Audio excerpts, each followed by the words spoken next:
Are you a sex worker looking to build a new website or a website redesign? Then you'll want to consider Fox Digital. They did a fantastic job designing my website, Stripped by Sia. If you want your website done, mention that you're a listener of the show at foxdigital.design for 20% off. Tell them I sent ya.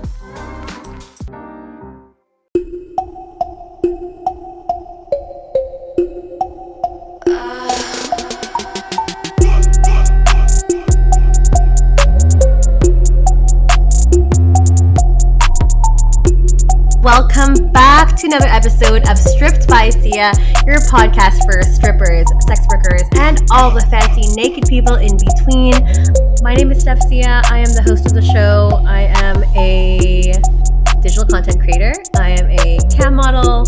I am a stripper. I'm also a former sugar baby, and I'm also the host of the show. I record the show every single week. If you're brand new here, especially taking a little bit of a break, welcome back. I hope you all been enjoying the lovely throwback episodes from years before, but I'm excited to record some new content, especially with the person that is coming on today's episode, which we'll get into very shortly.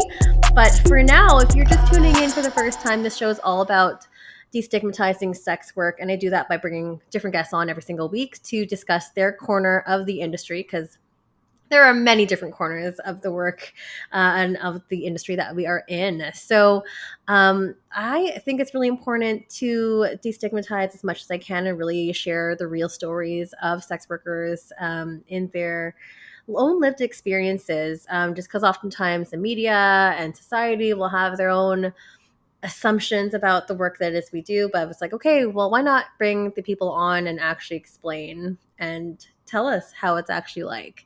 So that's just a little about the show. I've been doing this the past 4 years now, trying to find a bit more balance in my life right now. But yes, new episodes are still coming every week, which is really great. And a lot of people have been also subscribing to the Patreon account, which is how you can show your support. I just want to do a quick little shout out to some of the new people that are on here and on the top tier. Just want to say hello to Moxie Mayhem, Erickson, Ted McGuire, Snoo. We've got Eric Arajo. Of course, the OG people, we've got Jay Suncern, Justin Geyser, Selena Money. All you folks have subscribed and are on the top tier to get a fun little fan recognition shout out. If you're interested in joining Patreon, you do get video exclusives, including this episode and other episodes from past seasons only on there. And also you get some bonus content. All my bonus episodes are now on there, never public anymore. So that's a cool way you can kind of support the show. And if you want to know where your money's going, it's going towards new equipment, which is where this new mic I am recording from is now. Some new lighting. I've got some better things going on to improve some of my internet connection as well. So that's exactly where your money is going. So check it out. It's patreon.com/strippedbysia. And there's tiers starting at just $4 a month. For everyone else listening, if you do love this show and other shows that are about the adult industry, you could check out the Way Network. I am on Skyhawk After Dark TV. This is a network that is dedicated to other adult industry creators like myself who have their own shows. A lot of you might have listened to them already because a lot of them have been guests on my show already in past seasons. So feel free to check it out. It's skyhawkafterdarktv.com. And last but not least, my website. Also, I just feel like a lot of you are in the business of needing a brand new website. Or maybe you have a website and you just really need it to be redone. This is where Fox Digital comes into play. Fox Digital is a friend of mine. Say hello to Anthony. He's built my website, strippedbysia.com, and is offering Stripped by Sia listeners 20% off. So feel free to hit him up. It's foxdigital.design and tell him I sent you. Okay, I'm really excited to get into the more exciting things. We're not just talking about the intro of the show and subscribers and Patreon and all that stuff. We'll talk about more interesting things here, including the topic of today, which I'm very excited about. And I know a lot of you have also expressed a lot of excitement about as well. I'm just talking about aging in the industry and also talking about mature creators in the industry. It's a topic that I feel no one really talks about.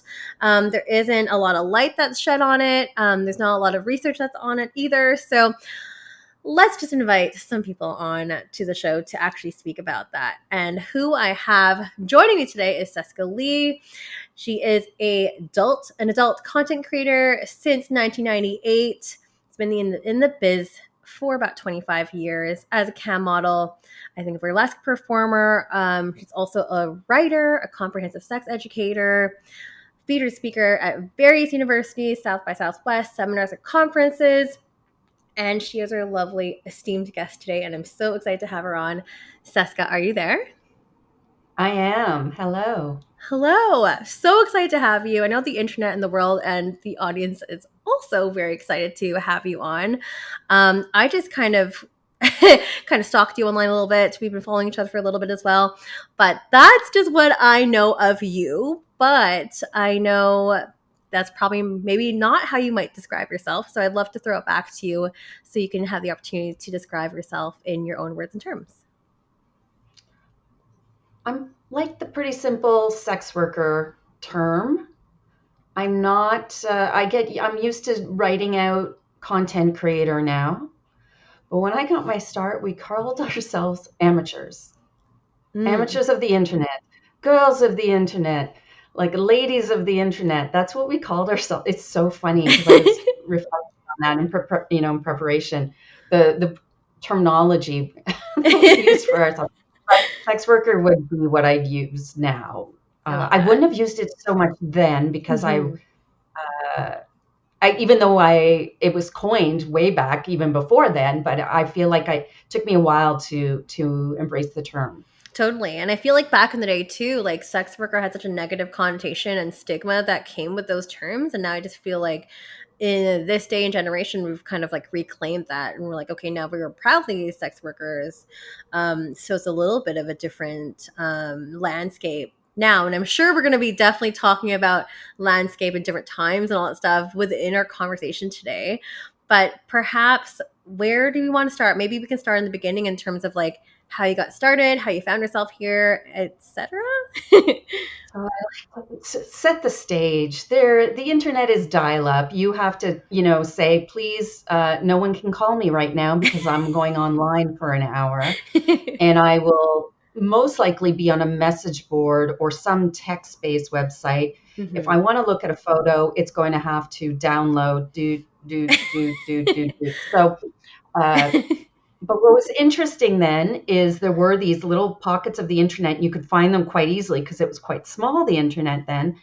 You could find your local sort of kinky community. And I'm from Montreal, and so it was this fetish night, and there was this site, and I didn't check if it's still up, but it was called like Alternative Montreal. And this guy would list like all the strip clubs of the city, the fetish nights, anything swinger-esque, even though swing clubs then were illegal and criminal in Canada. We weren't allowed to have on-premise, but you would sort of, there'd be those things.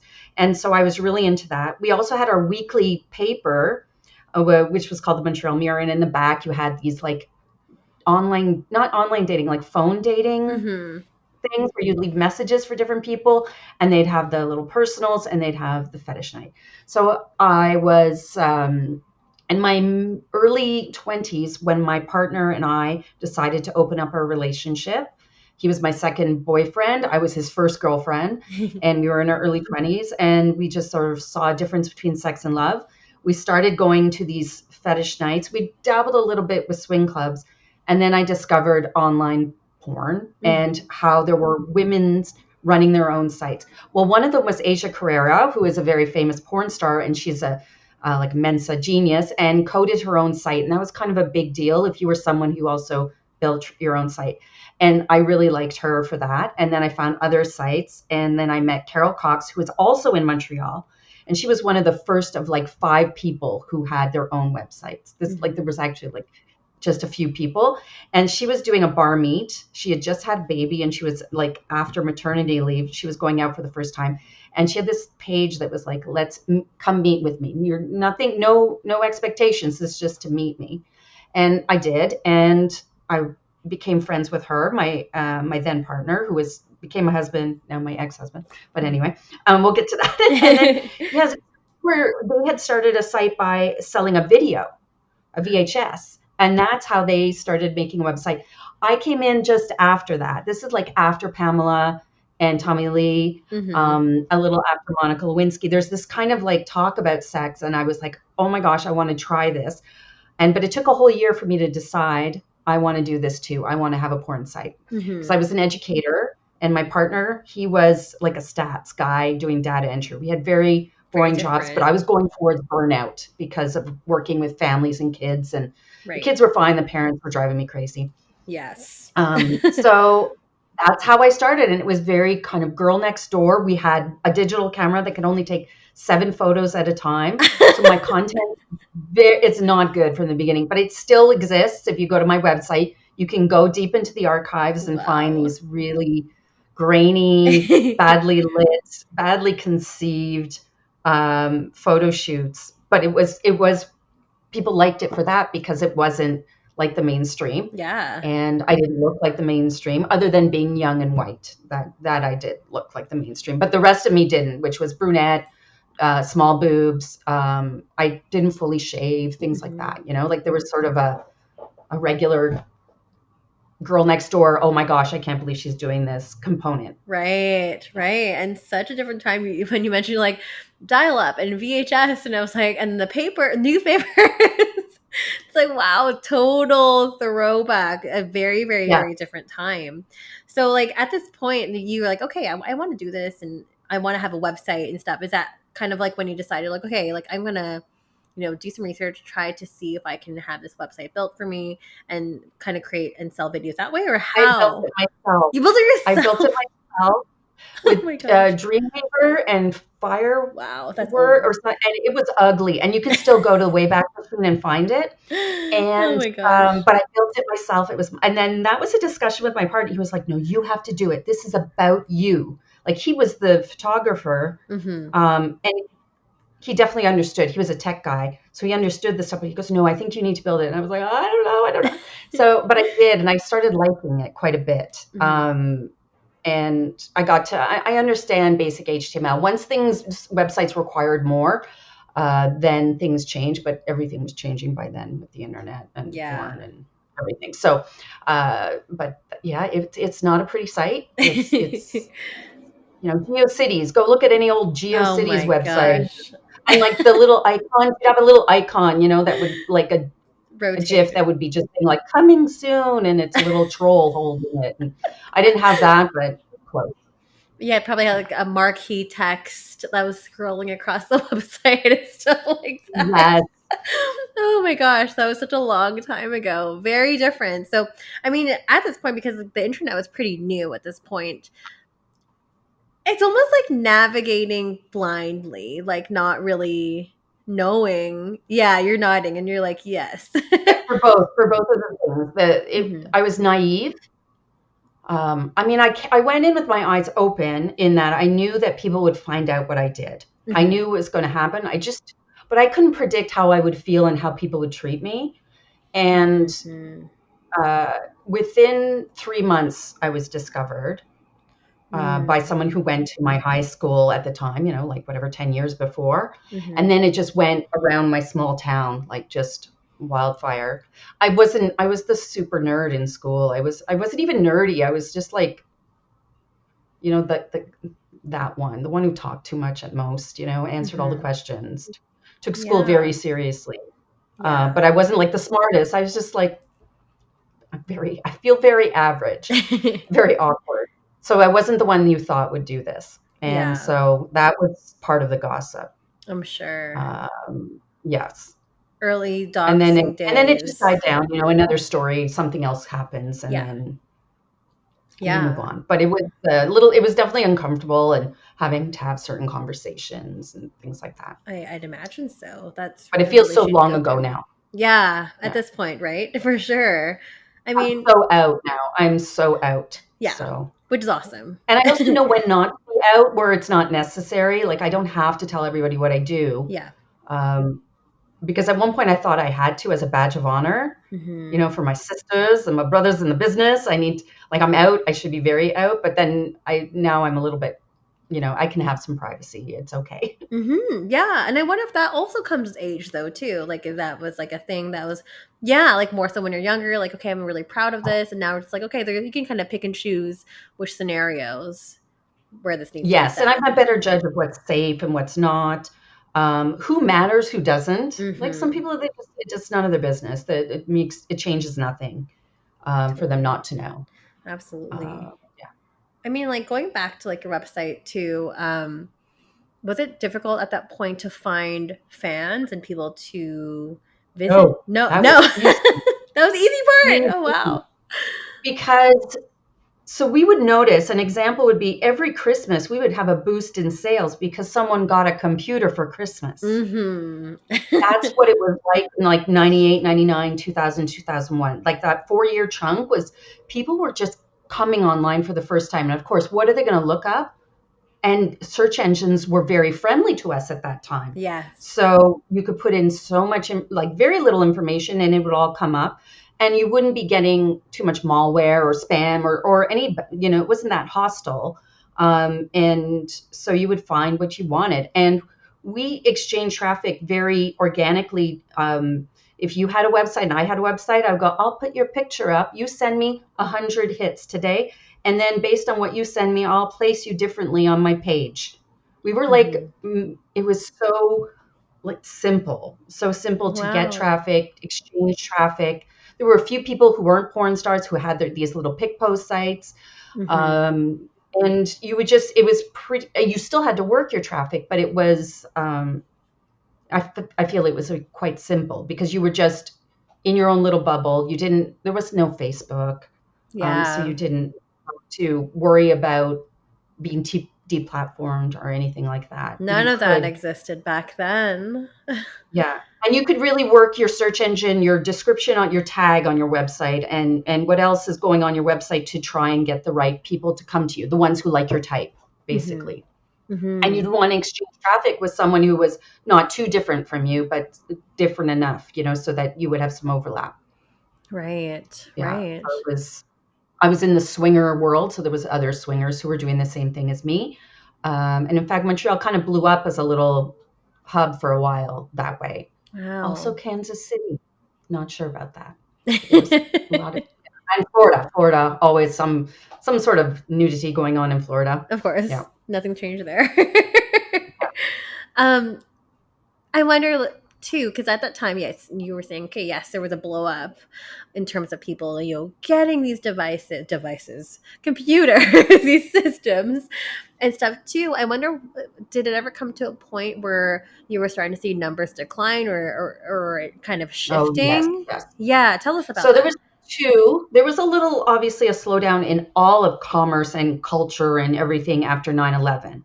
Right. So there was this kind of like everyone froze and people, like we noticed that people weren't coming on. But then I feel like kind of like a little bit of a post-COVID, people had a bit of like, oh my God, I need to live again. I need to engage in pleasure again. And they came back. And then around that time, then we started releasing more videos. People were getting on high speed and there was a little bit of a, maintenance and bump. And then people really started pirating our porn. Oh, big time. Yeah. And then 2257 all around the same time. So 2257 really changed things for us. And I think a lot of independent content creators will understand this.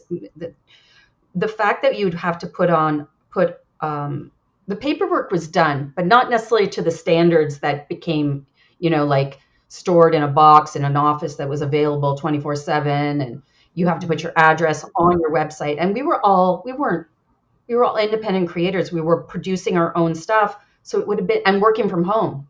So we would have had to put our home addresses. So we were all like just trying to figure out how to get away with oh, I'm Canadian. Do I have to live, do the same thing? Well, maybe I do and maybe I don't. Now you do. Right. Like there's just my site, where is it hosted? Does that count? So there was a lot of stress. And then also the visa MasterCard rules came that you required to have a merchant account in the United States to do anything. Right. Because I don't think people know this in Canada, that brick and mortar adult stores can get merchant accounts, but as a porn site, you can't. Like banks don't, we have a much stronger banking community, so we have some more protections, but there's also the con of that is like the negative is that they don't trust our businesses to, so that we use all sorts of merchants accounts. We have to do things through the States. So we had to sign up and find new billing. So basically I went from doing billing in one way, then I moved to a different billing company that didn't need this. It was offshore. This was a mistake. I wasn't the only one who made this mistake, but we didn't want to get a merchant account and create a business in the States. We weren't making that much money to go and invest in a whole incorporation in the States. Totally. So we used another company, and they went under and took over 10,000 US dollars and all of my rebills. And I had to start over from scratch. And I was never able to make that back. I was never, and that was around 2004. Wow. So everything was sort of happening. So like there was like commercial pressures, legal pressures, that were just taking business away from, like, the ones who had the most empowered way of working were like the ones that were most affected. Dang. Like the ones who are like, we called ourselves mom and pop of like porn. Like it's my body, his body, our friends. It's so consensual. There's no, nasty producer. And so most of us slowly went under. Oh my gosh. And there's very few, like there's only a few people still in the business from my era. Wow. That's scary. Yeah. It's a changing time and stuff too. I'm like ready for it. I'm like, whatever happens, and I will gladly, unfortunately, it's like pro or con, but I will gladly go, you want my password? Here's my password. Whatever it does you do to make me stay in business, like I'm okay with uploading that information. I kind of think everything's out there anyway. Oh, totally. Yeah, definitely. Yeah. Things are definitely going to be out there. And that's a kind of understanding that you have to undertake when you first sign up, and you first commit to being in this industry. And sometimes people are naive. I'm sure a lot of us have been naive at some point in the industry. But yeah, that's definitely something that you have to take seriously. I couldn't foresee all the changes that would happen legally. And I was really well read. I knew about the cases in the 80s, and I understood like the porn wars and the feminism. And I was really but for some reason I thought it was going to become more and more open. And then now I feel like there's just more. I was talking about, I was like, there's less stigma among, like, if I go around and say I have an OnlyFans at the salon, getting my hair cut, no one's going to bat an eyelash. Right. But when I started, like, I had, people were like, dirty, dirty girl, whore, you awful, disgusting person. And the mail I would get from wives, like, so that has changed. There's still tons of stigma, but it's less and more accepted. Everyone has a friend who's done an OnlyFans or a webcam. Oh, yeah. Like anyone under 30 knows someone. Totally. But what's happened is there's so much more censorship. Oh yeah, tons too. Yeah. Tons. Yeah. I wonder, like, and this is kind of going back to the centralized topic too with the aging topic, but like you were mentioning, yes, people under 30 definitely know what an OnlyFans is. But like, I wonder, do you have any other reactions from folks when you do share this information that, hey, I have an OnlyFans, or hey, I do camming, or like? Some people are sort of, if they're of my age, they're less shocked now, because I think you just kind of get some battle scars of, like, if either people have had kids and their marriage has gone up and down, they might be divorced. They're just like a little over it. Yeah. Like, mind your own business. You do you. Now, there's probably some busybodies who are very gossipy. I don't happen to hang out too much in that world. Or they gossip behind my back. But then what do I mean, I can't see it. I can't hear it. I'm not. Yeah. It's good. It's not going to affect you, which is healthy. Right. I want to also talk about, just in line with that, societal impressions or assumptions of what women are, or older women are, quote unquote older, and kind of like the parallels between that with the adult industry. So, for example, with the adult industry, oftentimes older, again, quote unquote, older women are put into the MILF category, and then that is the only category. And it's so funny because I don't know if it comes with an age or anything too, but like when I'm camming and they see my age, I'm 33, and they're like, "Oh my gosh, it's a MILF." I'm like, really, people? What? Like, what is that? What does that even mean? Like, I mean, I know what it means, but it's just like, okay, what? Seems The very marketing strange. that has been, done over what is a category of a sexual person, Mm-hmm. there's no depth. There's no nuance. I Mm-hmm. wonder if in any media, not really, probably, there isn't a lot of, like, anything public consumed will have no nuance. Right. I'm not impressed. Yeah. I will say that I'm not impressed. Um, though, like, so now that I went naturally gray, and so I'm one of the few people who has gray hair. I mean, I know there are others, but a lot of people go more like platinum blonde, which is a different thing than actually being gray. Um, so I noticed that, and so I get sometimes the granny. And that one makes me laugh out loud. So I don't have children. So when people come and do mommy, oh mommy, mamacita or something like that, I Yeah. can kind of get with it. Yeah. But when someone started calling me granny, I was like, I have to have kids to be a mom, to be a grandmother. Yeah. And my like neurodivergent brain couldn't wrap it like fast enough to get on with the client and Yeah. sort of like play with it or make money off it. And I was very thrown. I was thrown for a loop, but now I'm ready. Like, yeah, call me granny, sure, whatever. But Yeah. like if you're a grandmother at 52, I mean, that's a young grandmother. Mm-hmm. Mm-hmm. Very, very, very much so. I mean, Yeah. on the flip side of things, and maybe not so much of a flip side, but yes, we just spoke about like, societal assumptions about mature creators, but also talking about society in general.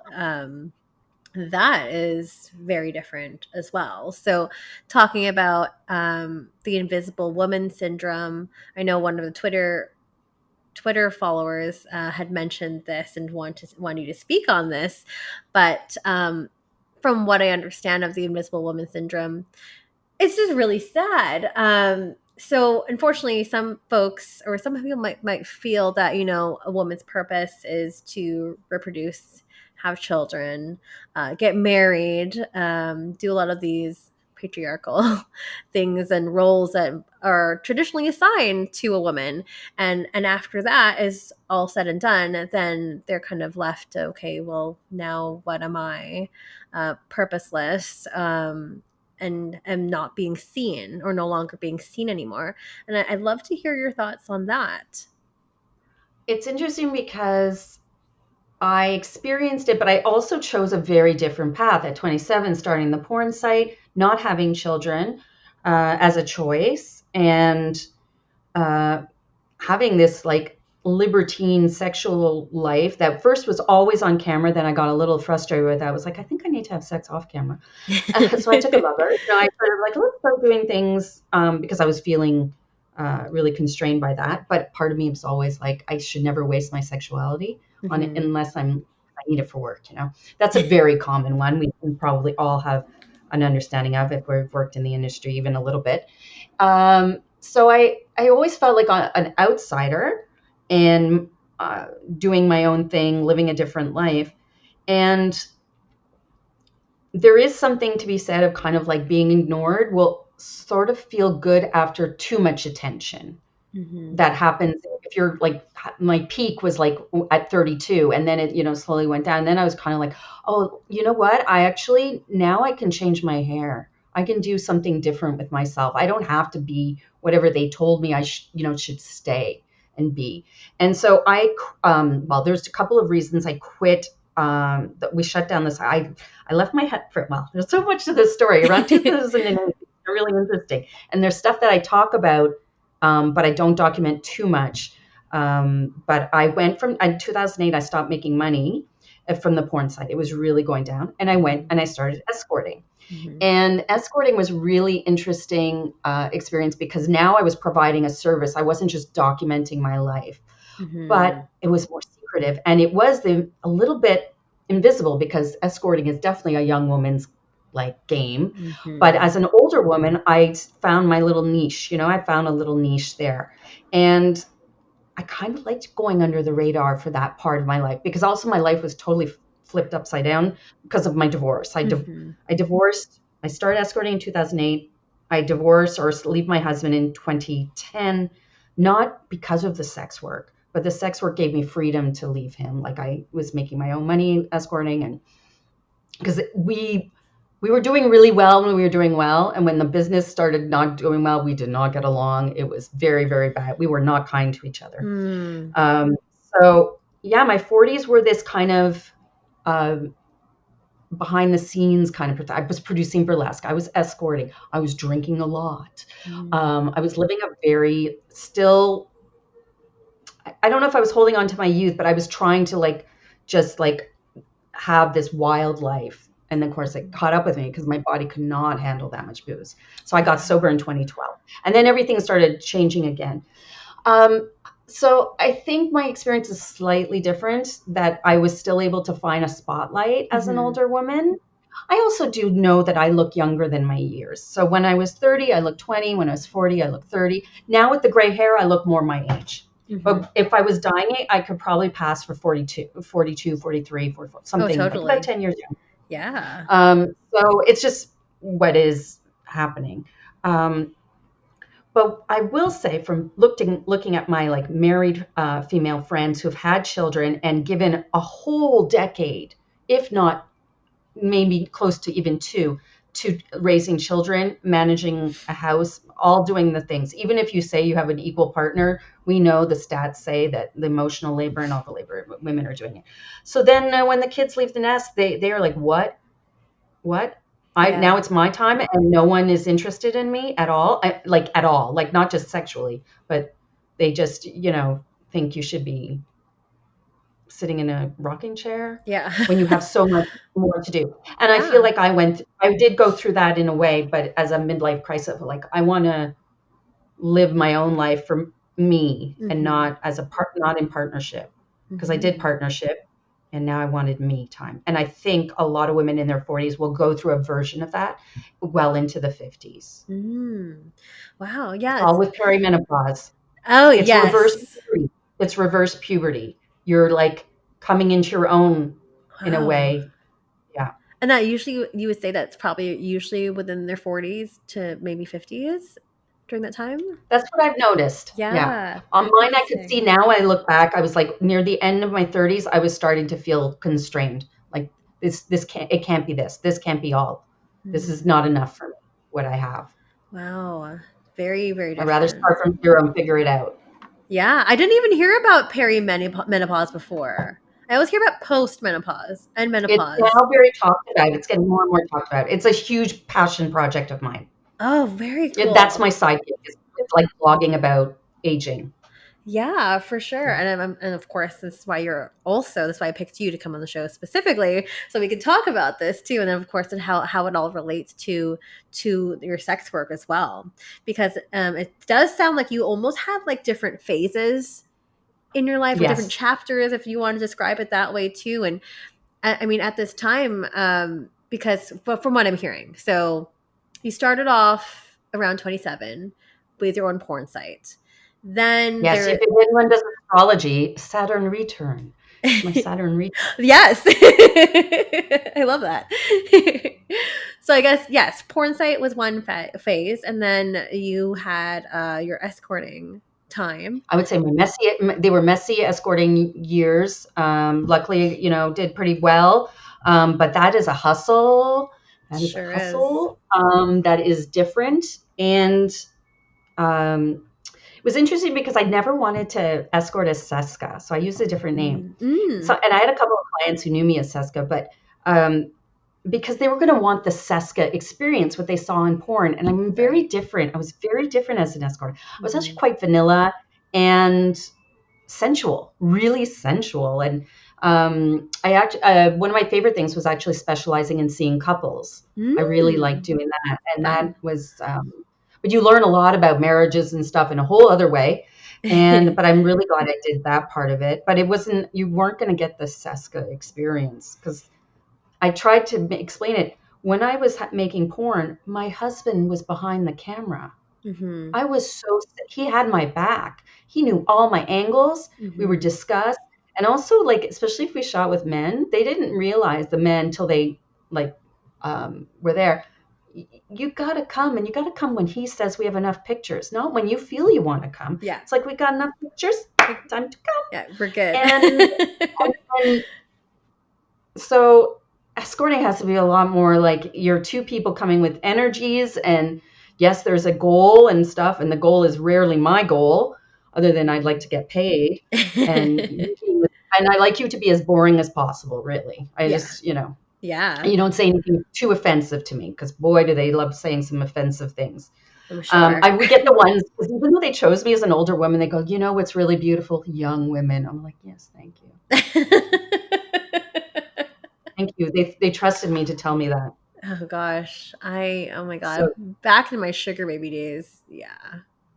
I also I would say also at stripping, you must hear some nonsense. Oh yes. Yes. And It's again, nonsense. That's what it ends up being. It really seems like it's just like, you did not think about what you were about to say. Yeah. right. But that means you trust me, so that's kind of good. Doing my job.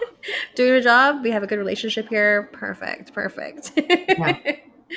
I mean, going back to this phase, escorting, and then kind of from what I understand now, you're primarily camming and doing content Yes. creation. So those are very distinctly different corners of the industry. Yeah. So I quit escorting in about 2015. I might have seen like one or two other clients, maybe vaguely around 2015. I moved cities, and my clientele just did not follow me. My couples did not. Couples love going to Montreal for fun. They don't come to Ottawa. No. Ottawa, no. I had one couple that came, and then, but that's not a business. And then I kind of also wanted a 9 to 5. I wanted something. So I ended up working in a sex shop, like a feminist educational one. And that was really good. It gave me sort of this sort of 9 to 5-ish, and it still was in my area of interest. And there I got to meet a lot of older women coming in for lube. And that was really educational. And I was having my perimenopause journey. That was really good. And that ended. And then right before COVID, I was having these dreams of going back into porn. I kept having these dreams.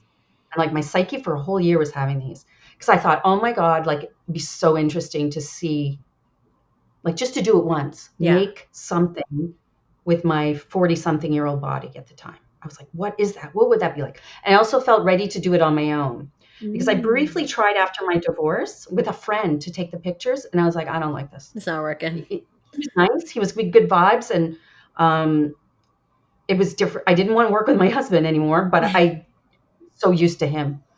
And I ended up shooting with this guy, and my friend's taking the video, who I'm still acquaintance with. And in fact, he hosts my website.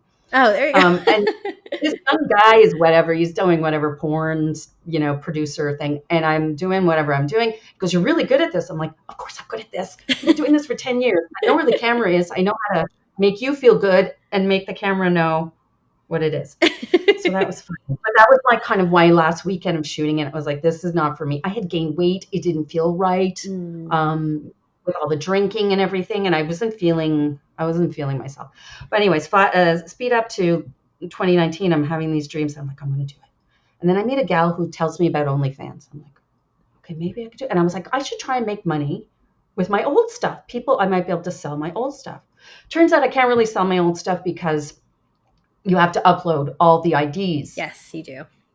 So I was like, I have the records, but I can't, they're not like quality, OnlyFans quality or Loyal Fans, all of those sites. Right. So I was like, okay, now that won't work. Well, maybe I could shoot a little bit myself. Maybe I could do some new stuff. Who knows?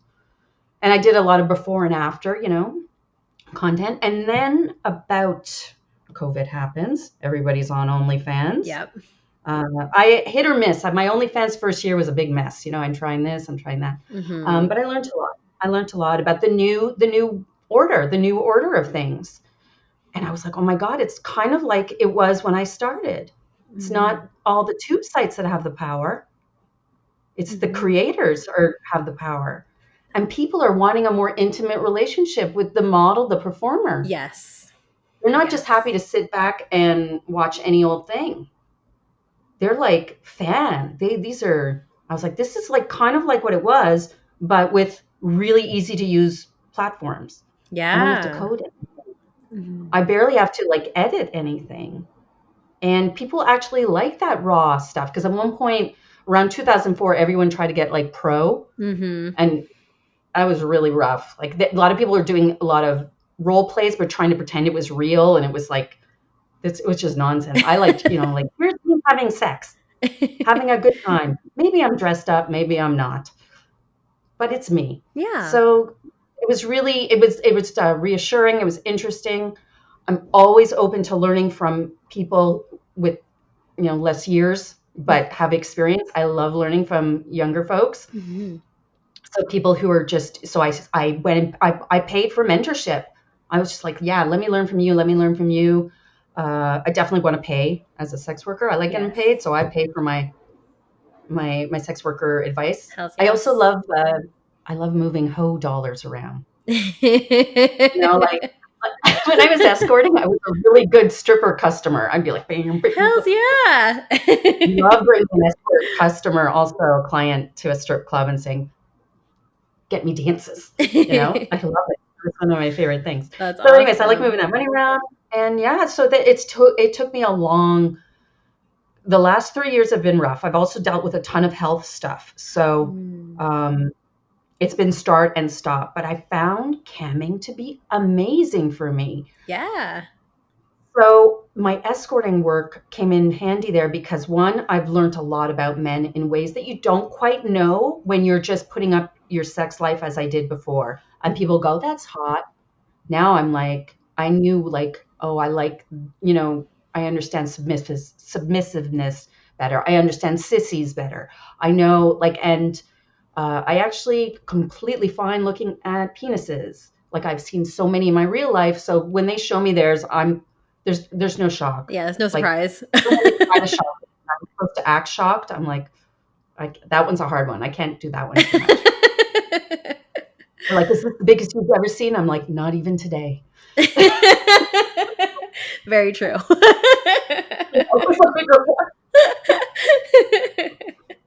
Well, it sounds like, it almost sounds like it's kind of come full circle a little bit for you in terms of your own personal journey with sex work.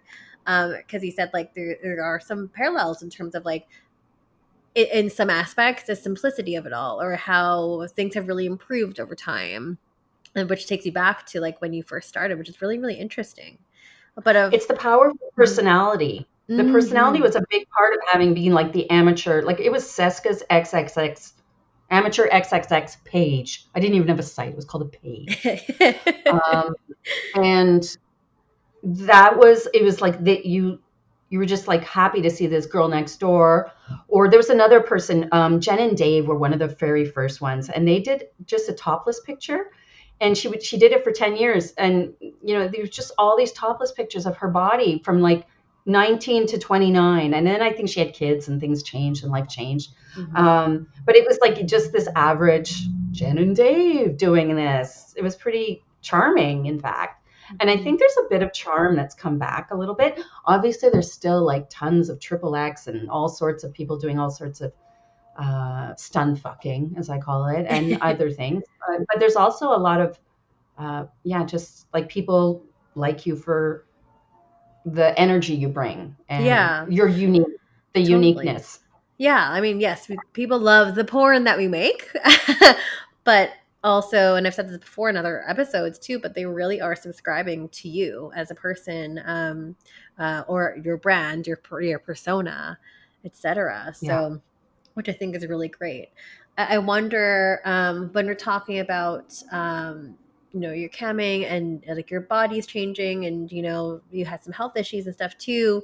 Has aging and say like menopause, has that ever impacted your sex work or shifted, or Oh you're God. smiling, you're like, yes, let's talk about I'm that. I'm now post-menopause. So what happened was, so in 2020, COVID happens. I happened to be also living with my mother as her caregiver. Mm. And at first it was kind of a financial thing. Like it was great for us to live together. And she was really helpful because when I lost my job at the store. So I had a few months of like, I don't know what to do next. And Yeah. but she knew about my work. And we had kind of gone on a healing journey over 10 years of that. So she didn't quite understand it, but she respected my choices as an individual and as an adult, finally. Yay. And so when COVID happened, I went really deep into my own, because I was celibate. I had no partners for 14 months because I had to Dang. be in a bubble because I was living with an old lady. I couldn't Yeah. be with anybody. I could barely go I was the only one who went to the grocery store anyway. So I really went deep into my own sexuality with my toys. And I really was just like, let's try and have as much fun. While my mom was deaf, so that was good. But I wasn't screaming from the chandelier, but I'm like locking the door, having my private grown-up time. So that was an interesting component. But then my mom, she got cancer, and then that really Oh. made things really difficult. But it was really good because I was able to live with her, work, really be of service to her, and it was really good. But then I got cancer. Oh my So gosh. Oh, I got cancer in jeez. 2021, and I have endometrial cancer. I had it. So one of the symptoms is heavy bleeding. So I was like, how do I freaking work with this? And I Yeah. had a period that lasted 40 days. It was huge. Oh my So luckily, gosh. and I have their little logo. I'm with Treasure Cam Studios, and Bella Mhm. Vendetta is the leader. I call her the leader, but the owner of Treasure Cam. She's a very experienced sex worker and model and cam performer and photographer and everything. So I was just like, she knew I was like, I just started making decent, like some nice money, like, you know, like I'm buying a fancy new bike and I'm buying, Yeah. like I was enjoying post COVID Mhm. and getting ready to go out, mingle, you know? Yeah. And then this happens, and she was just like really taught me and helped me. This is before I had the cancer diagnosis, how to cam with not so much of the below the belt, how to still Mm. bring that energy. And so I was able to cope a little bit. But once I got the cancer diagnosis, I was also in a lot of pain, and I was kind of working through the pain. But once I had the Mm. diagnosis, I was like, I'm going to just live off videos for a bit. And luckily, I had tons of content that I could Yeah. upload. And I went through, so I had my surgery. So I have had a total hysterectomy. Now, this is a Wow. very, very common surgery. Mhm. It's like nearly 1 in 3 women in the United States will have a hysterectomy. It's like really high. Mhm. So I definitely love talking about it because it's a huge impact on your sense of self, your femininity, it's invasive. Mhm. It's affects your whole body. And if you do like me, I can't have hormones, so my ovaries are out. I'm full blown menopause, and I was like, how am I gonna be a sex worker with like this vagina? This what? And because I like Mm. using vagina, I want to. Will it change my pleasure? There's surgery down there. Is my clitoris still functional? You're not supposed to Yeah. do anything for 6 weeks, so you should have seen the first time. I Oh wish my I'd filmed it because gosh. it's pretty fun. I was like, okay, you put a finger in, and it's true. I have a very different vagina now. It's not a bad vagina, but it's different. It's shorter. It's Mm. shorter. Really? Yeah. So I used to be able to take, like, I could do like see 12 clients a day. I had a Wow. really durable situation. No more. Oh No my more. So I'm really gosh. happy, actually. I am in camming where I Mhm. can say, this is the kind of show I do. Yeah. I choose the toy. Yeah. If I can do this toy or that toy that day, I usually know. I'm also the one touching my own body. Right. So it always feels good. Yes. Yeah. Always Very feels good. important. So I'm not pinching harder than I want or softer than I want. I'm always going to do. Even the clients who sort of want you to be like a little bit more exuberant, you can not fake the exuberance, but you can amplify Yeah. it. But Yes. really, you're not banging your whatever or anything, whatever it could be. Mhm. So it's been, I feel like I'm the right person to have this happen in the right job and and be able to tell my story. Like it's kind of, or maybe that I'm making lemonade out of lemons too. I could be doing that too. I think that's great. And I think Um, it's like so important that you're talking about this too, because like I've never even had this conversation with anybody. No one that I know has ever talked about this. And I don't really hear much about this. So it's really good to one, build awareness, but also just share the transparency as well, because I'm sure there are other folks who might also be going through this as well. So it's really well, interesting to I hear. do know some people who have had surgical menopause. So we talk a little bit about it, and they do it. They do maybe a more BDSM type thing, and Mm-hmm. there's ways in which you can work with your body and your as it changes, because it's going to change. And I Mm-hmm. think it goes to the whole thing of like your relationships are going to change too. Like the ones Right. who you might get pregnant and continue to work pregnant, but maybe you won't. Like that'll change things. And do you want to do that? That's so individual, such an individual choice. Right. I know some people who've done very well with that, and other people who've like just went like, I'm on hiatus, and they never tell because they never told their clients that they're married. So Mm-hmm. they don't want anyone to know Yeah. they're pregnant, or they pretend that the pregnancy was like inseminated. I know someone who did that, and I was like, Really? no, no. They never said, told anyone she was married. Wow. Um, I think whatever, if you come up with a story, you do need to stick with it. Yeah, you definitely do. I was gonna say I'm you not gotta good at commit it, to so it. I've just always been an open book. I don't Hmm. do persona very well. I don't do No, it. sometimes that's really hard for me to do as well. Sometimes I just like when I get requests in cam, I'm just like, I just don't offer that. It's just too hard for me to make something up and then like remember what the scenario was. Like Even if we take really good notes, it's like difficult. For me, I don't do, because of my age, I get asked for a lot of domination. They think hmm. older woman, and I'm not a good severe dom. It's not my energy. Hmm. And especially going in the room being bubbly, bubbly, and that's where I'm comfortable. To switch into degrading, I'm like, you got to take me exclusive. You got to, like, I can do it, but then I have to kind of come all the way back into like just the fun come together sessions. So Right. I rarely do that. I rarely do it. And I have like one client who I can be submissive with, Hmm. who I see like he comes every 3 months, and it's a long session. It's an hour, and but it works. We figured out a rapport, and I'm able to do it. Um, Yeah. and he Yeah. respects. Like I was like, I can't be on my knees. I'm sorry, old body knees. No, bad knees. Yeah. He Yeah. had me once trying to stand up. I was like, I'm gonna fall off this thing. No, Yeah. that's for 22-year-old gymnasts. Yeah. I love that. I love to hear that. It's just very like it's very real. It's very real.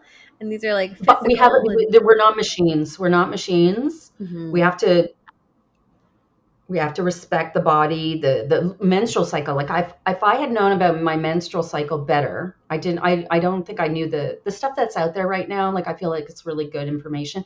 Like if you could work around your menstrual cycle, not just about the period, but the way you have your moods, that's really empowering. That would be like Mhm. how to be a sex worker with a menstrual cycle. Like Mhm. it would be, because you're going to go, this is the week I do a lot of admin, but this is the week I am on fire and I'm Yeah. hot. I'm going to put in an 8-hour day because I got it. But Yeah. the other day I'll just be on the computer going, send, zip. I'm just doing texting. Texting is all I'm doing. But it's great that you recognize that part of yourself, and like that also comes with age too, I find. Like getting to know yourself, like me when I first started sugaring, and that was my entry into sex work, was sugaring, and I was very very wildly naive when I got into the business. And looking back, I know that I didn't really know who I was, and like my boundaries, they were virtually non-existent, and there's things I just nowadays I don't even do. Even from like 2 years ago, I don't even offer some certain things anymore, because I'm just like, it's not who I am. That's not what I do. That's not something I would like to have as a regular offering and whatnot. So I think it's really important to get to that point at some point, and that I wonder if we have to go through the difficulty of saying yes to something. I know that I was with escorting, I would sometimes go, oh, I'll just do with this one extra client. Yeah, yeah, it's good. And then Mhm. that was always uncomfortable at best. And Yes. I'm too tired. I'm done. So now I know, okay, this is how I schedule my day. This is even in my private, like I can have one social activity per day. If a friend says, hey, no, I've already done my social thing. I'm so sorry. I'm Yeah. like, I'm done. And I feel as I get older, I also have to like be like kind to myself that I won't have the energy I had at 32, but I Totally. have other qualities and things. And I love myself way more. I'm way less like, I don't think I was a very insecure person, but I was self-conscious. And Now self-critical I'm sometimes too. yeah, and not doing well enough. And there was one of the lessons I learned very early on, and it was very good. So, okay, we'll go back to the Carol Cox. When there were a ton of people making porn in Montreal, they had a big studio. So a lot of people were going through that shooting. And a lot of people think, I'm going to take her down, Carol. Because Carol's 4'10". She's a housewife. Very ordinary lady. And I was like, no. You can't take her down because she has her fan base. They love her. They love her. And the people who like me, like me. Like Yes. there's no the competition is you're not even there's no competition. There's You no just be the competition, yeah. best you can be, and Exactly. you know be grounded in that, and be smart with your money, smart with your time as best you can. Do a bit of research to make sure the platform is the right platform for you. Right. Collaborate appropriately. I think we're all out of practice of collaborating. And I really would like to collaborate again. I'm on the podcast. Hello, someone. Hello. But Someone reach out. it's interesting. I'm like, I'm going up to some people and I'm like, am I too old to collaborate with these people? Am I like just out? They're just not into my age group. I'm like, oh, what's that mean? Like, it's okay if they think that. But I'm like, I haven't had to think about that because I was in the average. Now I'm older than average. And I don't know if these dudes or these women want to hang out with a 52-year-old. No, Well, we're throwing it out there, so yeah, and especially if you want to do it as just like good time, not like, oh, let's count your wrinkles or something. Right. Because that's a fetish. I'm sure it's a fetish, but I'm not there yet. I'm not offering that one yet. Not yet. I'll check back. My ego is fine, but not that fine. Oh gosh, this has been so great. There are a couple questions, Seska, that came in from the audience. I'm just like looking at my battery life here on my laptop, so I just want to make sure it's okay. And I wonder if this is the problem with having 25 years of work experience. I could keep going and going and going. Oh, and I probably can too. I'm just worried about my laptop dying. So well, we'll get it in here. But some lovely Twitter users had reached out, and there's a couple questions here. What would you say / advice you would give to your younger working self?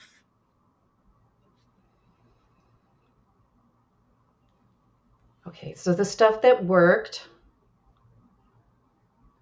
Oh my gosh, it's really hard because it is intertwined with a marriage, mine. So I'm going to try to take that out because that's like the complicated ones. Don't jump so quickly to what you think you have to do, like a partnership, a collaboration, as you don't have to say yes to every collaboration. I would have been a little bit more selective.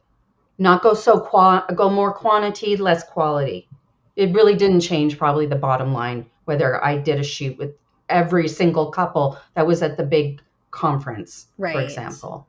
I remember getting like, that was really hard. Like, I was tired. I was so tired. Those Las Vegas shows where we all like shoot in the hotels. Yeah. Oh my gosh. Yeah, be a little more selective. And it's okay to say no and see you next time, maybe another time. Yeah. And that's allowed. That's okay. Just trying to see where the next question is. It is, what would you do differently given what you know now? Oh, I wouldn't have gone with Global, which was the money, the one I lost. The one that went down? Oh no. We were smart with the money that we kept, but there were some business decisions that were not smart. And it was really hard to keep up because we wanted to have full control as much as possible. He definitely did, 100%. That was one reason of the divorce. He was it served him well to be very much a disciplined person. But even with discipline, you really need to roll with the punches. So I would have had backup, like multiple billing companies, not just one, but two, a backup one. Right. We didn't. That's so I wouldn't put all my eggs in one basket. Right. Yeah. Yeah. Very, very sound advice because, yeah, that's And really I think scary. I would have kept at the beginning, made a good fake job. Mm-hmm. Like I'm a bookkeeper. I would have come up with something a little bit like a straight job that I could, because it's really hard to have a resume. When I was looking for work after, very, very difficult. So I would become a personal trainer. I would do something. Yeah. In your interests. Keep a little. You only have to work 1 hour a week, 1 hour a month. Yeah. Yeah. But just to keep that like on the resume. So yeah, just to have something. And it's not so much that, yeah. So your resume is okay. And in case, let's say you do need a break, you have some, maybe a connection to something. Yeah, something to fall back on. So again, like it goes back to that whole like don't put all your eggs in one basket kind of deal. Well, Seska, before I let you go, where can we all find you? So the porn site is seska.com. So that's where my vintage vault lives and all my new content. But it is a more traditional page site. If you want more engagement, then there's Loyal Fans and OnlyFans, my two favorite places. And then I cam at therealseska.cammodels.com. And I'm there in the mornings because I'm a morning person. Mm-hmm. There we go. And if you don't want to go anything porny, therealseska.com is just a link page with a cute face picture if you're at work. Safe for work. On it. So be sure to check out all the links. Please subscribe to Seska. And she's also looking for collaborations. So if you're also listening, lots of creators, I know you are listening, please reach out. And if collaboration is just words and talking, I'm happy, I'm not a mentor. I don't coach, but I do like, connecting with people. Yeah, that's important. For everyone else listening at home, it is brand new episodes every single Sunday from now on. Yeah, take a break. But yes, new episodes every single Sunday, dropping at midnight Pacific Standard Time. If you want to reach out to me or if you want to pitch yourself on the show, it's strippedbysia.com, strippedbysia on Twitter. Follow my new Instagram page. It got suspended. I cannot get it back. I am sad about that. I am sad. It is Stripped by Sia Podcast on Instagram and patreon.com/strippedbysia if you want to financially support the show. And it is that's it. That's all she wrote for today. We'll see everyone next week for a brand new episode. Seska, thank you so much for joining me today. This is such a great conversation and I could probably chat with you more about everything, but this is really great. Thank you so much. Thank you for having me. You're listening to Stripped by Sia, hosted, produced, and edited by Steph Sia. Music by Ted D. Graphic design by Maria Bellandarama, and photography by Ian Dabrin.